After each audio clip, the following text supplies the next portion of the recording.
What's going on, Packer fans? Happy Saturday. Welcome into an all-new episode of the Pack-A-Day Podcast. I'm your host, Andy Herman. You can follow me on Twitter at Andy Herman NFL. You can find the podcast at Pack-A-Day Podcast. Thanks so much, as always, for joining me. Always appreciate it. Today is finally Tee Higgins Day. I know I've been talking about it for a few days, but finally had the opportunity to go through all the tape.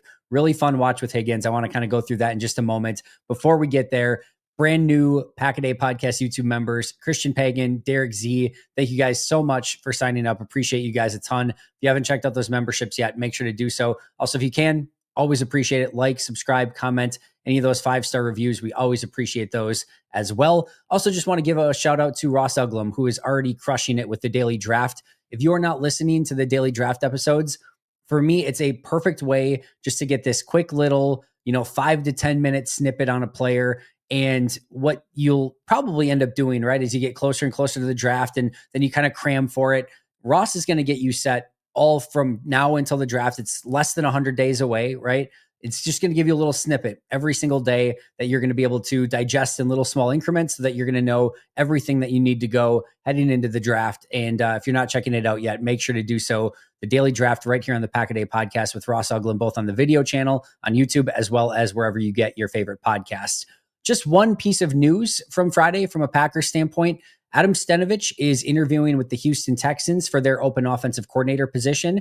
That would give him the opportunity to call plays. Remember, they fired Bobby Slowick or decided to move on from Bobby Slowick. I can't remember if I think it was a firing for sure because he was still under contract as far as I can remember. But either way, Slowick's not in Houston. Steno would have the opportunity to call the plays and basically be the CEO of the offense, with D'Amico Ryans being the head coach and overseeing the defense. So that would be a pseudo promotion for Adam Stenavich. It does sound like there is some traction potentially with Steno in Houston. If he gets that job, that would open up an offensive coordinator job in Green Bay. Luke Getsy would be the first one that comes to mind, but if they want to keep him in a senior offensive assistant role, could we see a trade? Not a real trade, but could we see Bobby Slowick come to Green Bay, become the offensive coordinator in Green Bay? And could we see Adam Stenavich go to Houston, become the offensive coordinator in Houston? We'll have to kind of wait and see how that progresses. But if Steno does get the job, it would be a big loss. I think he is a impact within the organization, especially from an offensive line mindset, I should say. And then I'm sure he's helping Matt in a huge regard. Matt's been extremely complimentary of him, saying that he's ready for not only an offensive coordinator play calling position, but a head coaching position. So it's always, again, tough to sort of evaluate an offensive coordinator when they're not calling the plays, when they're not exactly designing the offense, when they're, sort of out of the picture from a fan viewing standpoint. But by all accounts, Steno has a big impact in the organization and would be a loss. And then it would be up to Matt LaFleur, whether that be with a Luke Getsy, with a Bobby Slowick, or with somebody else to replace him and find somebody that can run that offensive coordinator position as well, if not better than what Steno has done it. Excuse me.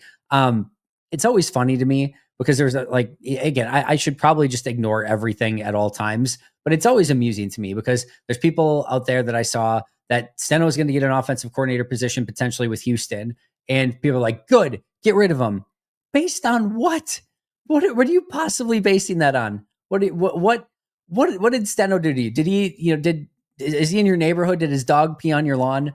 I don't know how you can make an honest judgment of what Adam Stenavich has brought to the table. And the same thing would go if you said the other thing of like, oh, Adam Stenavich, best offensive coordinator in football. Like, what are we basing this on? It's such a funny thing to me. I think some people just want everyone fired at all times or everyone gone.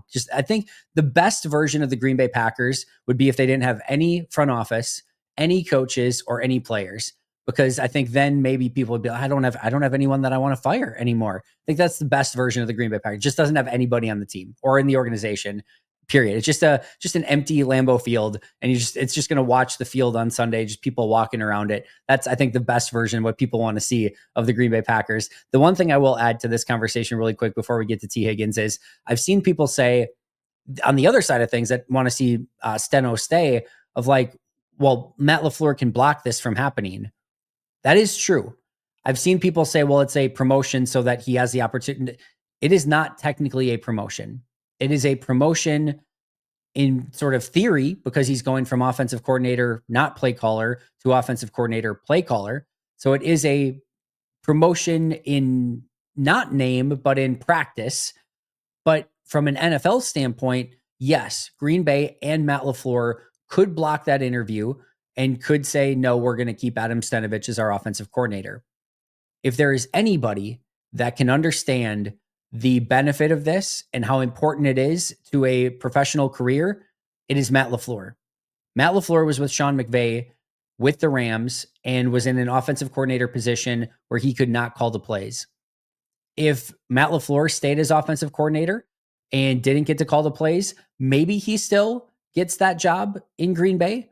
Maybe he gets a head coaching job eventually. But the fact that he was able to go to Tennessee for a year and be the play caller there, I'm sure was very helpful in his progression to becoming a head coach in Green Bay. So it was the same situation that LaFleur had, where LaFleur was the offensive coordinator, did not call the plays. He was under contract. The Rams could have blocked him, but McVay and the Rams said, nope, go interview in Tennessee. He got the job, got to call plays in Tennessee, and then eventually became a head coach. So it'd be pretty crappy, quite frankly, if LaFleur now Steno is in that position and LaFleur is the head coach, and LaFleur said, nope, you're not going anywhere. You're staying right here. It's probably not the right thing to do. It's probably not going to set a good standard, and it would be pretty hypocritical of LaFleur after he got that opportunity from the Rams to go do that in Tennessee. So it is technically not something that Green Bay couldn't block. They could block it if they wanted to. You can very much understand why they would not want to do so and give Steno that opportunity to go be the play caller and sort of, again, the CEO of the offense in Houston. All right, with that, let's get to our main topic of the day, and that is the one, the only Tee Higgins, who is PFF's number one free agent on the board. Let's talk about it. And I'll say this one more time for those of you who have maybe missed my free agent spiel so far. I am not talking about Tee Higgins because, clickbait, or, I'm just picking things out of thin air. Or let's talk about the big. The reason is because you see a variety of people on Packers socials and people that are, on the message boards and things like that. They're saying Green Bay should go get Tee Higgins. And I'm going to kind of go through any of those players that people are out there saying we should go get this guy as much as I can. Khalil Mack, Max Crosby, Devontae Adams. We talked about Rasul Douglas. Now we're talking about Tee Higgins. If there's that buzz out there that the team should go and get somebody, let's talk about it. Because I think it's fun to look at it from a larger lens and just kind of dig deep and say, does this make sense? Does it not make sense? What's the reason Green Bay could or should do it? What's the reason that they couldn't or shouldn't do it? And then kind of come to an ultimate conclusion. And that's what I'm going to continue to do with anyone that sort of gets brought up in the Packer sphere as a potential big time free agent signing. So today we are going to go through Tee Higgins. Could it happen? Should it happen? Does it make any sense? The first thing we need to note here is that there is not a guarantee that he is leaving Cincinnati. I do not believe he's going to get a second franchise tag in Cincinnati. I don't think that's going to be the case, but it's not impossible either. So that is something that could happen. It's also possible that Higgins and the Bengals could work out a long-term contract prior to him even sniffing free agency. We could get word next week that they've come to terms on a significant contract extension. Those things are all within the realm of possibility. Now, the Bengals are sometimes notoriously cheap. They already have a huge contract in Joe Burrow and Jamar Chase. Adding another for Tee Higgins is probably going to be somewhat difficult if they want to stay a little bit balanced. And Tee Higgins is probably finally ready for that opportunity to go and be the guy and not necessarily be in Jamar Chase's shadow to some extent. I think he probably ends up somewhere else, but it is not a guarantee. So we should note that first and foremost. The other thing that I'll add here before we get into everything is one of the things that I've learned when I've watched tape on players, whether it's draft picks, whether it's NFL players, is sometimes, not always, but sometimes you either need to take a pause and or just take a breather and kind of come back to it later. And sometimes in this case, even rewatch a player. There are things that, regardless of how deep you drill down and how closely you're looking at things, sometimes you just get an impression of something and your mind can kind of be like, all right, I'm kind of seeing this. And then you sort of start veering in that direction. And sometimes you have to take a step back and review it with a new, fresh set of eyes. And for me, that kind of is what happened with Tee Higgins. I'm going through all of his tape the first time, and I'm reviewing everything and reviewing all his targets and things like that. And I'm watching it and I'm like, there's really not much here. This is kind of disappointing. Like, he's good, but it's not special. It's not the top free agent player on the market. It's not 30 mil per season good. I was very underwhelmed. And then I took a break from it. I actually went and watched DJ Reed, who's likely going to be tomorrow's episode. Went and watched that, got all my notes on DJ Reed, got a great feel for DJ Reed, and then went back to Tee Higgins and said, I need to do this again. I kind of went through and did my work twice because I wanted to get a second glance at him just to make sure I didn't kind of, again, veer in one direction or whatever the case may be. And you go back and you watch him a second time and you get an entirely different appreciation for him. And sometimes that happens. And I've done it where I've gone back and rechecked my work and I've got the same result the second time. And in this case, some of the nuance and some of the things that Tee Higgins do that doesn't pop off the page, you don't catch it at first glance. And then the more and more that you watch him, the better and better and better you feel about him and the better it gets. And you start understanding exactly how he wins, how consistent he is with it. And we'll go through all of those positives in just a moment. But just a note at home, sometimes you have to take a step back or sometimes you might need to rewatch some stuff and just get either a second eval of it. And sometimes your work checks out from the first one. And sometimes it's like, okay, that's this, it starts to make a little bit more sense. And that's exactly what happened for me on Tee Higgins is I had to kind of take a break from it, go back, rewatch it. And then all the sort of pieces started to come together. And I felt much, much more confident in my evaluation of him. Let's go over why it would potentially make sense for Green Bay. The clear and obvious answer is it would give them a true bona fide number one wide receiver within this offense. Tee Higgins as your one. Then you talk about probably Dobbs, Reed, then Wicks, and then you kind of get the remainder of the guys. Watson comes back at some point, but you're not sure how impactful he's going to be in 2025, and then he's a free agent in 2026. You really set the table for that entire wide receiver room by starting with Higgins and then kind of going from there. You would have a wide receiver core of, again, you're like starting three in all likelihood of Higgins, Dobbs, and Reed, then with Kraft at tight end and Jacobs at running back, which feels really, significant, feels like a very talented group of players. He just turned 26 years old on January 18th. So just a couple weeks ago, he turned 26. If you sign him to a 4-year contract, that'll be ages 26, 27, 28, and 29.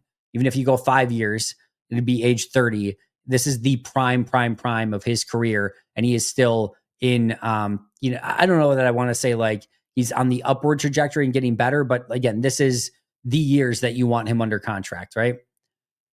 The next thing I will say is he fits the timeline of this team.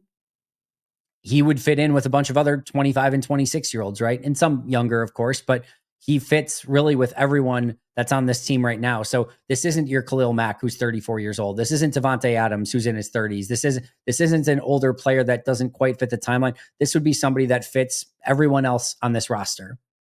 He's a big-time possession wide receiver that can win on the outside, make some big plays as well. As mentioned, he's PFF's number one, not wide receiver on the market, number one free agent on the market. And the big thing here is you are trying to get every ounce of value out of Jordan Love possible with that contract. The more talent you put around him, the better he's going to be. The more weapons he's going to have, probably the better he's going to be. And adding Tee Higgins to this offense, you have to think gives Jordan Love a significant weapon and even a more likelihood that he's going to reach that ceiling of his that, again, we kind of saw back at the end of 2023 and are still very hopeful that we're going to continue to see moving forward. The other reason why is that the receivers have not taken a significant step in 2024. A lot of these wide receivers took a step backwards. Christian Watson's injury plays a large part into this. And here's the other thing. You might say like they've got all these wide receivers and now you're going to give a huge contract to Tee Higgins. Well, you could make an argument that if you bring in Higgins, right? You let Dobbs and Watson play out this season, let them walk in free agency. You let Jaden Reed go through those 4 years and then you re-sign him to a deal. And then you let Wicks go and Melton and Heath along the way as well and continue to kind of draft some, young up and coming players in the meantime. And you end up paying Higgins and Reed. And you end up with a probably better receiving core because you have Higgins on it. And you end up not paying those other guys who you may have to pay a decent amount to, but they probably don't end up being somebody like a Tee Higgins. So instead of going with, contracts for let's just say you did like a 12 mil contract for Romeo Dobbs and like a, 8 mil for Dontavian Wicks and like a 10 mil for Christian Watson. Well, there's your 30 mil that you're spending on Higgins. You still have Reed. You still have, Tucker Kraft along the way. Like you could argue that for the next 4 or 5 seasons, you're going to build this offense around Jordan Love, Tee Higgins, Tucker Kraft, Jaden Reed. It's not the worst way to start an offense with, right? Like that would be basically the core of your offense for the next, I would say, 4 seasons. And that's not the worst way to build it, right? Like there's a reason that you could go in that direction. And then the other thing that I'll note here too is that they can actually make the signing work. Not every team will have the resources to go out and actually sign a Tee Higgins. Green Bay does. They have it. They have the money available. They wouldn't have to break the bank. They wouldn't have to borrow a bunch of money from the future. They basically have the resources to make this work right here and now. So those are all reasons why Green Bay could consider this and why he could make sense as a Green Bay Packer. Why it would make sense for Tee Higgins to come to Green Bay? Well, again, the number one thing here is going to be the contract. If Green Bay is the highest bidder, well, then that's going to probably make it so that he wants to go to Green Bay. But he is going to fit in with the age range of the rest of the team. This is a group of, again, 24, 25, 26-year-olds. He's going to fit right within that core. He would give them a true number one wide receiver, but he would get to be that true number one wide receiver finally. He's got a legit starting quarterback in Jordan Love. They're a playoff team now consistently. They have Super Bowl aspirations, and I think he would fit very well within this offense and within this scheme. So you can see a lot of reasons why this would make sense for Tee Higgins as well, assuming that that contract number gets to the top of the list as well. That's always going to be probably 1A and the most important thing. How about that contract? What is it going to take to get Tee Higgins to Green Bay? Well, if you're looking at it, PFF does their valuations. PFF says 4 years, $28 million per year, $112 million total, $67.5 million guaranteed. That feels pretty much about right. If I'm Tee Higgins' agent, I'm going to point to Brandon Ayuk from last year and say, that's it. Brandon Ayuk spent a lot of his time as a number 2 wide receiver. These were both first round picks, or I guess Higgins was very early second round, right? Yeah, very early second round, but drafted right around the same time. Super talented wide receivers that are now getting the payday. Ayuk got 4 years, 30 mil per year, 120 million total with 76 million fully guaranteed. If I'm his agent, that's what I'm searching for. So you could look at it and say 4 years, 120, 30 mil per year is what it's going to take to get the Tee Higgins contract done. At worst, and I mean at worst, you're looking at 4 years, 25 mil per year at 100 million total. So I'd say somewhere between 100 and 120 million on a 4-year contract is what you're looking at for Tee Higgins. That is, again, somewhere between 28 and 30 million per year.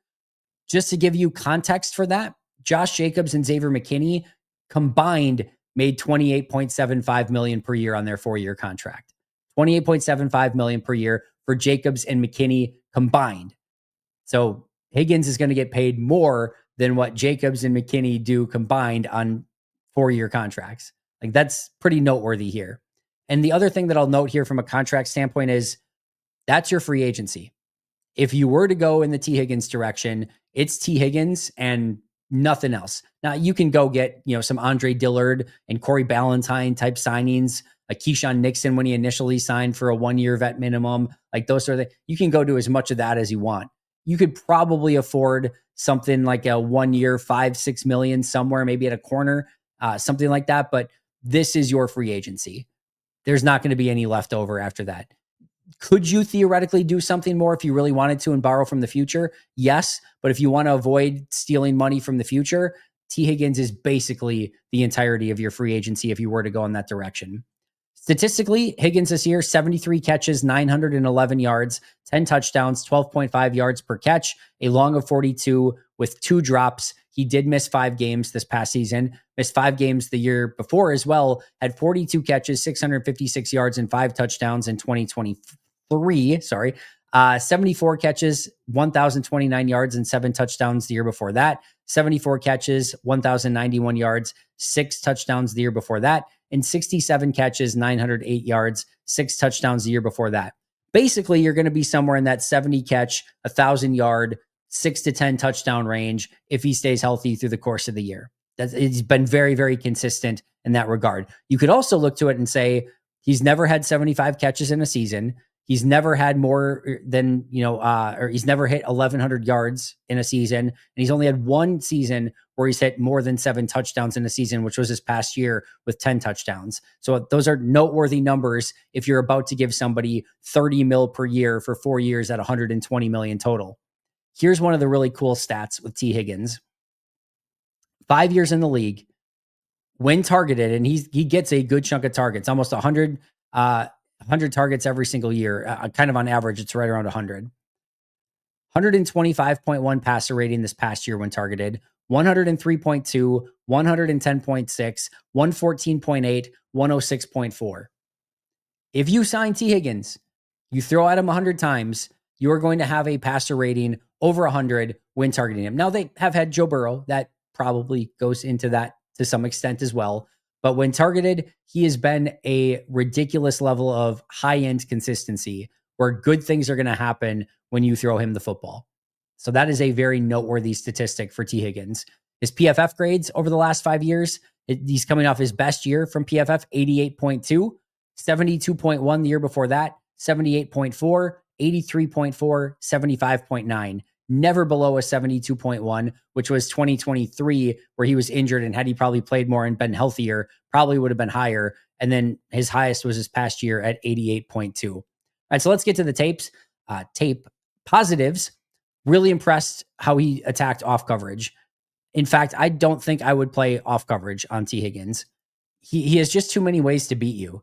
He will just attack the short and intermediate stuff, and he'll attack it pretty aggressively, where he'll just sit down and they're just going to throw it to him. And the corner can't get there in time because he's physical enough to box out. Even if they get close, he's just going to pluck the ball, box out, and then turn and pick up a couple extra yards as well.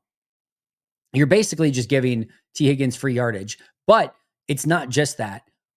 If he gets to that second level, okay, then he actually becomes a pretty good route runner against off coverage as well. And he'll give you kind of like a little outside and in or inside and out. He's got a little wiggle to him. And the corner gets caught off balance of because they're usually expecting him kind of to sit down as that possession wide receiver, but he'll go in any direction and he will usually win. And then I was going to talk about this one a little bit later as well. But the other thing that he will do, and it happened against off coverage on numerous, or at least multiple occasions, is he lulls you to sleep. So what happens is he'll run those little, curl routes, 5 yards here, 8 yards here. He'll run an intermediate crosser, maybe a even shorter crosser. And it's just like, you'll see him and he'll start up field and then he'll come back, or he'll cross the field. And you start getting into these situations again, especially against off coverage. He's coming short, he's coming intermediate, short, intermediate, short, intermediate. And all of a sudden they're going to go to him and he'll kind of start angling, and then they'll start kind of coming up on it, and boom, he's just off. And he has the separation ability and the speed. If you take that false step up, he's going to just beat you down the field. And you see it happen when they've got kind of like a safety in a corner that are both kind of playing at the same level. And the corners, it's usually like in a quarters coverage. So the safety is kind of covering this and the corner's covering this, and he's starting to cross from the corner into the safety.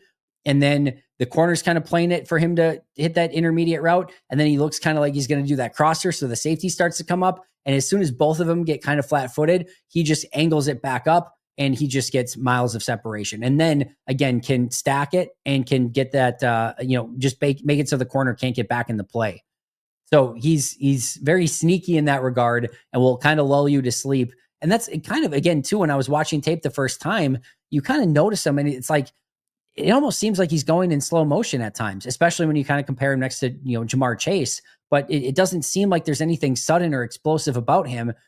But it's all so natural. It all comes so easy to him. And then all of a sudden, he will have these moments where it's like, all of a sudden, boom, big play down the field, or he's just, turns on the acceleration a little bit, and you realize he does kind of have that second gear. And then it again almost lulls you to sleep in the meantime. He's a very, very interesting player. Has a very natural feel for the game. He does win against press, man-to-man, zone, cover 4, 3, 2, 6, whatever they're running. He can win against all of it. He runs through contact very easily. He's a physical possession wide receiver over the middle of the field, and just again plucks the ball to the air, boxes out. It's really tough to kind of stop those short and intermediate routes from Higgins. Third downs is where he is money. He has converted 253 first down conversions in his career. 253. You get into some of those third and like 4 to 6 yard ranges, and it almost, you remember like Rodgers and Jordy, like where they would just run that little like kind of comeback on the outside and nobody could stop it. There's a bit of that with Higgins, where you just get to that like 6, 8 yard and you have to honor him down the field because he could go long on you. So like as a corner, you're thinking like he's gonna cut back, he's gonna cut back. Oh, he's not cutting back. Oh, he cut back. It's like it was the same thing with Jordy of like, I know you're gonna cut back. I know you're gonna cut back. Oh, he's not cutting back. And then as soon as you think for the millisecond, oh my God, he's not cutting back. I need to get going. Boom, cuts back, first down. Like Jordy had that. Tee Higgins has a little bit of that as well. Here's the other thing. He converted like a 3rd and 23 last year. He converted multiple 3rd and longs. You talk about efficiency on offense and needing somebody who can get you those 3rd downs. Hello, Tee Higgins. Let's see. Great job coming back to the ball. I mean, one of the best, I think, in the league, really, at coming back to the ball. You'll see it, and he's kind of running a crosser, and then he kind of knows like how defensive backs attack it. He'll just cut it a little bit shorter, pluck that ball into the air, and then get upfield after that. So, he's not going to leave you to hang out to dry where, if you're a quarterback and you have to throw that comeback route with anticipation, he's not going to be the guy that stops and lets the corner undercut it. He's going to get there first. He's going to pluck that ball out of the air and make sure that they don't get interceptions. Draws a lot of contact and penalties. A lot of pass interference and holding penalties that you'll see against Tee Higgins. Runs some pretty darn crisp routes. I think when you start talking about like who are the best route runners in the league, Tee Higgins does not necessarily come to mind, but he's a good route runner. He's, I think, underrated in that ability. When in doubt, you can throw him the ball. Whether or not that's a good thing for Jordan, I think could maybe be a little bit debatable. I'm not saying he's like this unbelievable jump ball specialist by any means. I'm not talking Randy Moss here, but if he's one-on-one and you're under pressure, you can throw it to T, and it's very rare that bad things happen. It may not be that he, kind of catches the ball or comes down with a big play, but he will from time to time. But you can pretty much feel like it's not going to be this huge negative or an interception or things like that. He's going to give you a chance, and he is going to come down with that from time to time as well. So all of a sudden you get a cover 0 and Higgins is one-on-one. Give him that ball. And most likely it's, maybe going to come up incomplete, but he's going to come down with it far more often than the defender is going to. And the defender very, very rarely comes down with a play like that. Like I said, 26 years old, strong hands, 544 career targets, only 8 interceptions when thrown at in his career on 544 career targets. Again, 100 plus passer rating throwing to him every year in his career. And like I said, he just makes it look very easy at times. The negatives. A lot of contested catch, scenarios. He will separate from time to time, but you see a lot of his catches where there's a defender pretty darn close to him. And in a era where separation is the name of the game and you don't want to have to come up with those contested catches, it's a little bit different, but he does a great job with it. Like I said, he comes back to the ball, he plucks the ball out of the air, he can box people out. So yes, there might be people draped over him or trying to jump at him or attack the ball, whatever. He still comes down with it more often than not. You'd love to see maybe somebody who can separate with just a little bit more of a higher level, especially if you're giving him 30 mil per year. But overall, he comes down with it. He finds ways to win, but there's a lot of contested catch scenarios. Also takes a lot of big hits. When you're a possession receiver that can kind of live over the middle of the field on those crossers and on some comeback routes and things like that, you get a lot of linebackers, safeties, corners, and slot corners in the middle of the field that are giving you a pretty big pop. And, he hasn't shown, any significant signs of wear or tear, but that is something that can add up through the course of time. So something to monitor, not necessarily a negative, but kind of something to monitor with him a little bit. He's not the most dynamic playmaking wide receiver in the world. If you're thinking you're going to go get a Tyreek Hill or a Justin Jefferson or, one of these big time wide receivers that are going to make all of these incredible plays, it's not exactly who Higgins is. Again, bigger, more physical possession wide receivers, more towards like 10 or probably like 12 yards per catch, things like that. Like you're not going to get this explosive dynamic playmaker, but he can run after the catch. He can break tackles. He can still make big plays. Like I said, he will lull you to sleep from time to time. But again, his longest was 42 yards this last year. Not this big, 70, 75, 80 yard playmaking wide receiver that's going to take all these big plays to the house. That's just not who he is as a wide receiver. So again, not the most dynamic playmaking wide receiver in the world. Below average blocker, missed 5 games each of the last 2 years. He averages only 777 snaps per season, never has hit 1,000 snaps in his career. So that's kind of something, again, if you're going to pay big money, you'd like to see them out there pretty consistently. Higgins has not really been able to do that. He's also had the ability to play with Joe Burrow and Jamar Chase for the vast majority of his career, which definitely helps. You have an elite ish, I would say elite quarterback throwing you the ball, and you have one of the top 2 wide receivers on the outside from the other side of you, that's going to inherently make your job just a little bit easier. And I still think his play makes him more than ready to be that really good number 1 wide receiver, but it's at least worth noting he's been in some pretty good scenarios and situations with Burrow and Chase right alongside of him. And then last but not least, I think Higgins is a great wide receiver. I don't think he's elite. And if I'm going to pay 30 mil per year, I kind of need elite. So it's not that it's a negative per se. Take the contract aside. This is a player that fits on all 32 teams, that all 32 teams would love to have on their roster, that would start, I think, for all 32 teams, at least in a 3 wide receiver set. I know he would. And he's a fantastic wide receiver. But I don't think he's in that true top 5 to 10 range. And if you're not getting that, but you're going to pay for it, that's something that you at least have to consider. The case for going and getting Jamar Chase, well, setting Jordan Love up for success. You get arguably the top free agent on the market. Higgins, Dobbs, Reed, Wicks, Kraft, Jacobs gives you a heck of a weapon room for Jordan Love. And you can kind of use the rest of your draft picks and draft capital to go address the defense and maybe a couple offensive linemen along the way. Kind of go about it that way. The case against it, this would be your entire free agency. The money thing here is the big one. Here's how I would say it, like where I would start valuing Tee Higgins based on the tape that I watched. 4 years, 80 million is probably where I would kind of cut it off. And I would feel like if I gave Tee Higgins a 4-year, $80 million deal, that I was probably overpaying a little bit. And he's going to get probably 4 years, 120 million. We're about 40 million off from where I would like to see that contract based on what I saw on tape. It is going to be extremely, extremely hard for him to live up to anywhere near that contract. And you end up then in, maybe even by next year, you're looking at that contract and being like, oh my God, we cannot get out of this thing. And now we're just kind of stuck with it. I think that's probably what ends up happening. Now, again, I don't think anyone's going to be upset that Tee Higgins is on their team. Let me be very clear about that. Everyone's going to be happy that Tee Higgins is a member of their roster. But you have a finite amount of resources, and can you earn back the 120 million that you're about to pay him? That's a totally different story. We also just heard Goody talk about not wanting to spend huge money on just a 1A wide receiver. That's not his philosophy. Maybe he's lying, but he just told us that in the press conference. And then I do think there's an opportunity cost as well. I think there are better options out there for utilizing that free agent money this year on maybe a few different players that you can bring in to help this team in totality, rather than just one Tee Higgins and not being able to address defensive tackle, corner, pass rusher, offensive line, any of those other positions in free agency, that it would just be Tee Higgins and that's it. So I think there's a lost opportunity as well there. The verdict, I can't see Goody doing it. I really can't see Goody doing it. It's really hard to make a case for it at that number. And 30 mil per year should give you quite the shopping spree, getting 2 to 3 pretty solid, really good free agents rather than one Tee Higgins. And I think I would rather go in that opposite direction. If somehow it did happen and Tee Higgins did become a Green Bay Packer, the Packers will be a better team.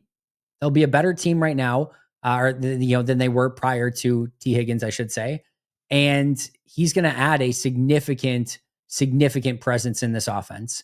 And you would have a really great wide receiver room, Tucker Kraft, Josh Jacobs, maybe grab a couple offensive linemen in the draft, add some competition there. Hope that Jordan comes back and is, again, looking like 2023 end of season Jordan, and you're cooking. So I think there's a way to make it work. I just don't think that you can pay it off enough. They would have to be, I think, like a top 3 offense to really make it worth your while. If Tee Higgins can convert you into a top 3-2 offense in the league, okay, then it may be worth that conversation. But that's just 1 year, and you're looking at a huge 4-year deal for Higgins. Again, can't see it happening. I personally would not do it. But if he did end up in Green Bay, it would be fun, and they hopefully would pay it off with one of the best offenses in the NFL. All right, that's going to do it for me today. Thank you so much for joining me. I'll be back tomorrow with a DJ Reed episode if all goes according to plan. Shout out to our All-Pro and Hall of Fame members, Most Hated Minnesotan, PJ Wynn, John Wild, Brandon Paletta, Jennifer Wright, Boom Handle, Donald Lee, Lori Lord, Baby QB, David McCluskey, Donald Decker, Alex Wong, Arnaldo Espinoza, Peter Ritaka, Jay Zimmerman, B. Brown, Puerto Rican Packer, Dan Gesford, Step Keat, Dylan Pat Scott, Bobby Santoro, SoCal Pack, Chris Rager, Izzy Roberts, and Ian Ewing. I'll see you guys tomorrow, but until next time, and as always, go Pack Go.